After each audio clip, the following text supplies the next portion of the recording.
అచ్యుతాపురంలో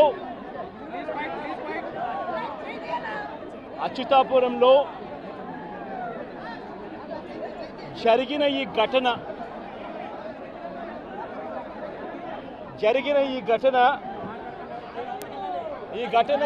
ఘటనలో ప్రభుత్వం వ్యవహరించిన తీరు, ప్రభుత్వం స్పందించిన తీరు, 2 గంటల ప్రాంతంలో ఈ ఘటన జరిగితే ఈ ఘటనకు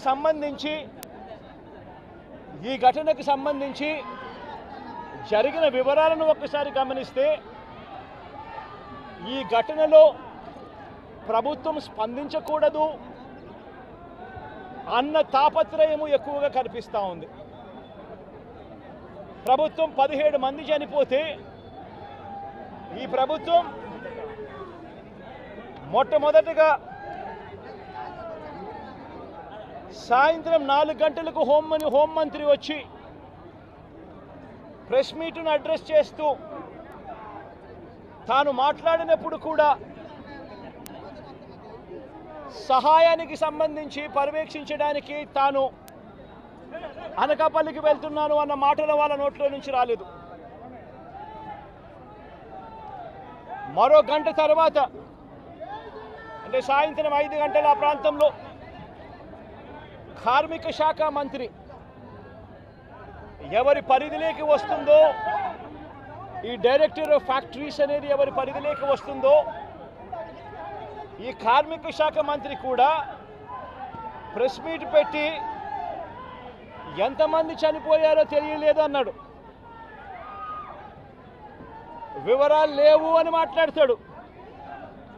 తాను కూడా హుటాహుటిన అక్కడికి వెళ్ళాలి అనే తాపత్రయం కూడా చూపించడు. ఘటన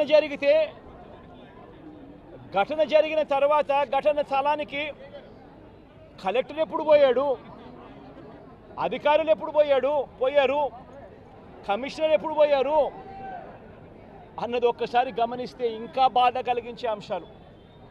అధికార పార్టీకి సంబంధించిన నాయకులు ఎప్పుడు పోయారు అని చూస్తే ఇంకా బాధ కలిగించే అంశాలు. కనీసం ఘటన జరిగితే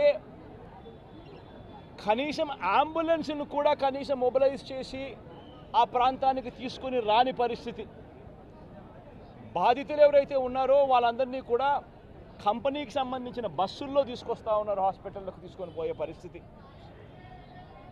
నేను ఒకసారి తేడా గమనించమని అడుగుతా ఉన్నా. ఇలాంటి ఘటనే ఒకసారి మా ప్రభుత్వ హయాంలో కూడా జరిగింది. ఎల్జీ పాలిమర్స్ అనే ఘటన జరిగింది. కోవిడ్ మహమ్మారి ఉన్న సమయం అది. మేలో జరిగింది, మే 2020 ప్రాంతంలో జరిగింది. ఒకవైపున కోవిడ్ మహమ్మారి ఉన్నప్పటికీ కూడా ప్రభుత్వం ఎలా పలికింది, ఎలా స్పందించింది అని ఒక్కసారి కంపారిజన్ చేయాలి. ఆ ఘటన తెల్లవారుజామున రాత్రి 3:40 తెల్లవారుజామున 3:40కి ఆ ఘటన జరిగితే, తెల్లవారుజామున 3:40కి ఆ ఘటన జరిగింది. పట్టపగలు కాదు. జరిగితే 5 గంటలకల్లా కలెక్టర్ స్పాట్లోకి వెళ్ళాడు, కమిషనర్ స్పాట్లోకి వెళ్ళాడు.